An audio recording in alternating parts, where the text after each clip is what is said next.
வணக்கம், வாழ்க வளமுடன். இன்றைக்கி நம்ம என்ன பார்க்க போகிறோன்னா, அருள்மிகு காசி விஸ்வநாதர் திருக்கோயிலை பற்றி தாங்க பார்க்க போகிறோம். இந்த கோயிலோட வரலாறு, ஸ்தல வரலாறு எல்லாம். இந்த கோயிலோட மூலவர் விஸ்வநாதருங்க. அம்மன் உலகம்மன். தல விருட்சம் செண்பக மரம்னு சொல்லுவாங்க. தீர்த்தம் காசி தீர்த்தம். ஊர் தென்காசி, மாவட்டமும் தென்காசி தாங்க. இதனோட வரலாறு என்னன்னா, தென்காசியை ஆண்ட பாரக்கிய கிராம பாண்டியன் என்ற மன்னன் காசிக்கு சென்றிருந்திருக்கான். காசிக்கு சென்று விஸ்வநாதரை வழிபட்டுக்கிட்டே இருந்திருக்கான். வழிபாடு செய்கிறதுல அவருக்கு முக்கியத்துவம் கொடுத்துக்கிட்டு இருந்தார். அப்படி இருக்கும்போது மன்னனின் குல தெய்வமான முருகப்பெருமான்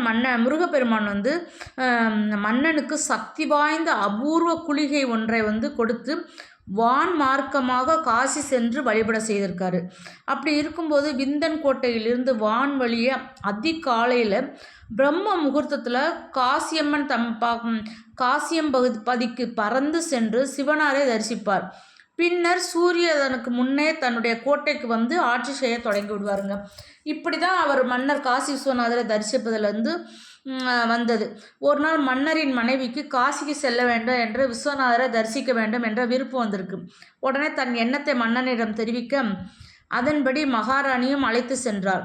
மன்னர் இருவரும் விஸ்வநாத சுவாமியை தரிசித்தனர். அப்படி சுவாமியை போய் வணங்கிக்கிட்டு இருக்கும்போது இந்த முறை காசியிலிருந்து சிவலிங்கம் ஒன்றை எடுத்து வந்திருக்காரு.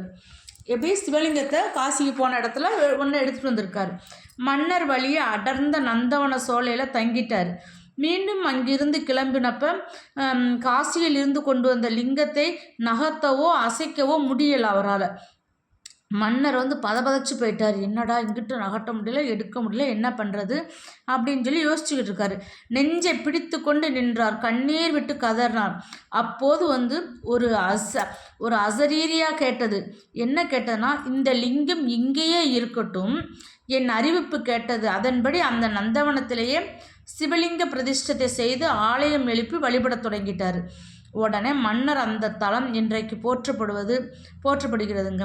இது கோயில் எழுப்பி மன்னனுக்கு இப்படி ஒரு லிங்கத்துடன் ஒரு கோயில் கட்ட வேண்டும் என்ற பிரம்மாண்டமான கோயிலை கட்டி சிவலிங்கத்துக்கு காசி விஸ்வநாதர் என பெயர் சூட்டணும்னு நினச்சிருக்காருங்க. ஒரு நாள் மன்னரின் கனவில் தோண்டி, உன்னுடைய கோட்டையில் இருந்து கட்டெரும்புகள் வரிசையாக ஊர்ந்து செல்லும், அந்த எறும்பு வரிசை நிற்கும் இடத்தில் சிவலிங்கம் இருக்கிறது, அதை கொண்டு கோயில் எழுப்பு என சொல்லிட்டார். அதன்படி எறும்பு வரிசைக்கு காத்திருந்தார். மன்னர் எறும்புகள் கோட்டைகள் வந்தன. எறும்பு சாரசாரியாக செல்லும் இடத்தை மன்னன் அடையாளம் கண்டுபிடிச்சு வச்சுக்கிட்டாரு. அடையாளம் பிடிச்சி வச்சோடனே அந்த சிவலிங்கமும் நந்தி இருப்பதை கண்டு வணங்கி, அந்த காரணம் தெற்கில் சிவபக்தர்கள் வடக்கில் உள்ள காசிக்கு பாத யாத்திரை செல்லும் போது காசியை வந்தடையும் முன்னே இறந்து விடுகிறார்கள். அதனால் அவர்கள் அருள் பெற தெற்கில் தென்காசி கோபுரத்தை கட்டு என்று ஒரு ஆணையிட்டிருக்கு. எப்படி காசி யாத்திரைக்கு போகிறவங்க பாதியிலே இறந்துருதாங்க. அதனால் மக்கள் தெற்கில் தென்காசி கோபுரத்தை கட்டு அப்படின்னு சொல்லி ஒரு ஆணையிட்டோன்னே அதனை ஏற்று பாரக்கிய ராம பாண்டியன் மன்னன் தன் முன்னோர்கள் வழிபட்ட லிங்கத்துக்கு கட்டப்பட்டது தான் தென்காசி கோபுரம். இந்த கோவிலின் பெயராலேயே இந்த ஊரும் தென்காசி என்று அழைக்கப்பட்டிருக்குங்க. இந்த கோவிலின் கோபுரம் தென்காசின்னு சொல்லி அழைக்கப்பட்டிருக்கு. இந்த கோவில் கோவில் கட்டிய கோபுரம் கட்டி தென்காசி நகரையும் நிர்மாணித்து தென்காசி கண்ட பாண்டியன் ஆனான் அப்படின்னு சொல்லுவாங்க. இது 1445 பாரக்கி கிராம பாண்டியன் ராஜகோபுரம் திருப்பணி துவங்கப்பட்டு 6 ஆண்டுக்கு பின் பாரக்கிய கிராம பாண்டியன் தம்பி சடையவர்மன் குலசேகர பாண்டியனால் 1505ஆம் ஆண்டு ராஜகோபுர திருப்பணி முடிவடைந்ததுன்னு சொல்லுதாங்க. இந்த கோவிலின் சிறப்பு என்னன்னா, இங்கு சியம்பு சுயம்பு மூர்த்தியாக அருள்பாலிக்கிறார். சிவன் சுயம்பு மூர்த்தியாக அருள்பாலிக்கிறாங்க. இத்தலத்துக்கு இறைவனை வணங்கினால் வட காசியில் உள்ள இறைவனை வணங்கிய புண்ணியம் கிடைக்கும்னு சொல்லுவாங்க. காசிக்கு போன புண்ணியம் இங்கே இந்த கோயிலுக்கு போனால் கிடைக்கும்னு சொல்லுவாங்க. இந்த கோவில் மூலவரான காசி விஸ்வநாதரை ஏறத்தாழ 1 கிலோமீட்டர் தொலைவில் இருந்தே பார்க்கலாமாங்க. அந்த அளவிற்கு சுவாமி சன்னதி அமைந்ததுன்னு சொல்லுவாங்க. பல கோவில்களில் லிங்க திருமேனி காசி விஸ்வநாதர் விசாலாட்சி அம்மாள் தனி சன்னதிகளும் உண்டுங்க. இந்த கோயிலுக்கு சிறப்பு வழிபாடுகள் உண்டு நடைபெற்று வருகிறதுங்க. வழிபாடு சிறப்பு பெற்ற காசி திருத்தலத்திற்கு சமமான திருத்தலங்களாக திருவெண்காடு, திருவிடைமருதூர், மயிலாடுதுறை, திருவையாறு, சாய்க்காடு, ஸ்ரீவஞ்சம் ஆகிய கோயில்கள் இந்த கோயிலோட சிறப்பு பெற்றிருக்குங்க. குற்றாலம் அருகில் தென்காசி திருக்கோயில் தென்காசி பாண்டிய மன்னனால் தோற்றுவிக்கப்பட்டதாகும். இது நாளடைவில் கோயில் பழுதடைந்து விட்டதனால் தென்காசியில் ஒரு கோயில் எழுப்ப வேண்டும் என்பதற்காக இறைவன் பாண்டியனின் கனவில் தோன்றி கேட்டுக்கொண்டதால் இந்த கோயிலை கட்டினேன் என்ற செய்தி இந்த அம்மன் கல்வெட்டில் காணப்படுகிறது. காசி என்னும் புண்ணிய நகரத்துக்கு இணையான திருத்தலம் தென்காசி காசிநாத திருக்கோயில் தாங்க.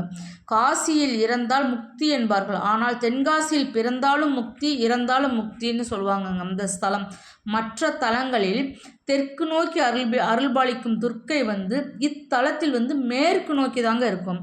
சுவாமி கோவில், முருகன் கோவில், அம்மை உலகம்மன் கோவில் என்று 3 பிரிவுகளாக அந்த கோவில்கள் ஒருங்கே அமைக்கப்பட்டிருக்குங்க. கிழக்கு நோக்கி சன்னதி வாயிலில் இரு பக்கமும் துவாரபாலகர்கள் காவல் புரிய உள்ள கருவறையில் லிங்க திருமேனியராய் காட்சியளிப்பாருங்க.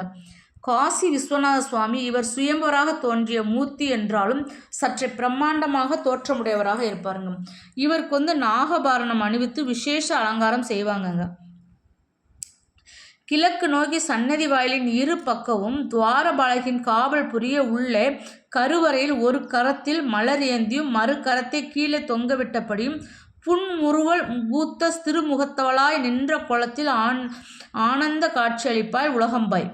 கிழக்கு நோக்கி தனி சன்னதியில் அகத்தியரால் நிர்மாணிக்கப்பட்ட ஸ்ரீ சக்கர பீடமே பராசக்தி பீடமாக இங்கே விளங்கி வருதுங்க.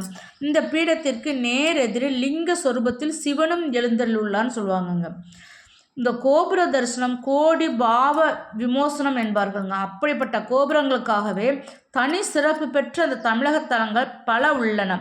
அவற்றுள் ஒன்று உலகம்மை உடன் காசி விஸ்வநாதர் உரையும் தென்காசி திருத்தலம் தாங்க. தென்காசி காசி விஸ்வநாதர் கோவிலின் 9 நிலை ராஜகோபுரத்திற்கு எதிரே உள்ள அகன்ற வெளியிடத்தில் கோபுரத்தின் கம்பீரத்திலும் மேலே காணப்படுங்க. ஒரே நேர்கோட்டில் எந்தவித தடுப்பும் இல்லாமல் இரு பக்கங்களிலும் இருந்து காற்று வீசும் வண்ணம் இக்கோயிலில் கோபுரமாக கட்டப்பட்டிருக்குங்க. கோயிலிற்கும் கோபுரத்திற்கும் இடையில் கோபுரத்திற்கும் இடையில் பரந்த வெளிப்பரப்பு பொதிகை மலையிலிருந்து ஆரியங்காவு கணவாய் வழியாக வரும் காற்று கோவிலுக்குள் நுழையும் பக்தர்களுக்கு வரவேற்பது போல் மேற்கிலிருந்து கிழக்காக வீசுகிறதுங்க. கோயிலை நோக்கி செல்லும்போது காற்று இல்லாமலே காற்று சுழன்று வீசுவது போல் ஒரு அனுபவம் நமக்கு ஏற்படுங்க. இக்கோவிலில் திரிகூட மலையின் அடிவாரத்தில் உள்ளது. 3 மலைகள் சேர்ந்து இருப்பதால் இது திரிகூடம் என்றும் அழைப்பாங்கங்க. இந்திரன், மைனாகம், நாரதர், அகத்தியர், மிருகண்டு முனிவர், வாலி, கண்மக முனிவர் போன்றோர் வழிபட்ட தலம் இந்த கோயில். ஸ்லாகித முனிவர் குழந்தை வரம் வேண்டி பயன்பெற்றதாக இந்த வரலாறு சொல்லுதுங்க.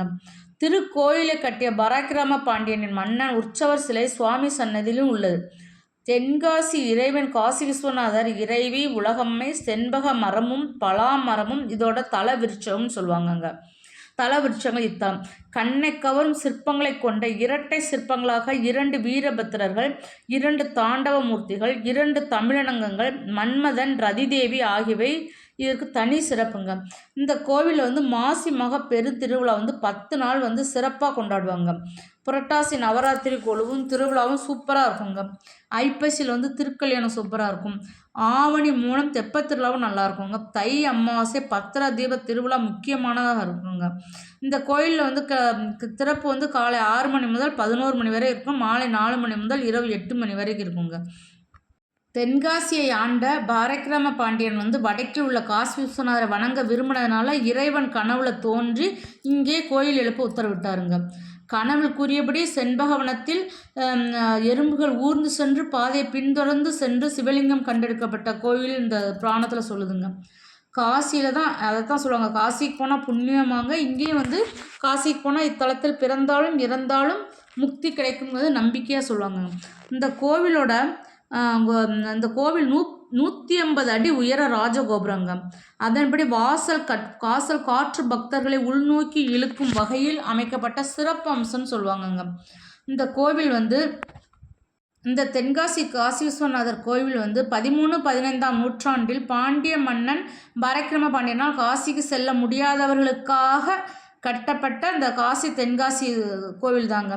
சிவனின் கனவு உத்தரப்படி எறும்புகள் சென்ற பாதையில் சிவலிங்கம் கண்டெடுக்கப்பட்டதால் இந்த பிரம்மாண்டமான தலம் வந்து நிறுவப்பட்டதுங்க. இது வந்து உலகம்மன் கோவில் என்று அழைப்பாங்கங்க.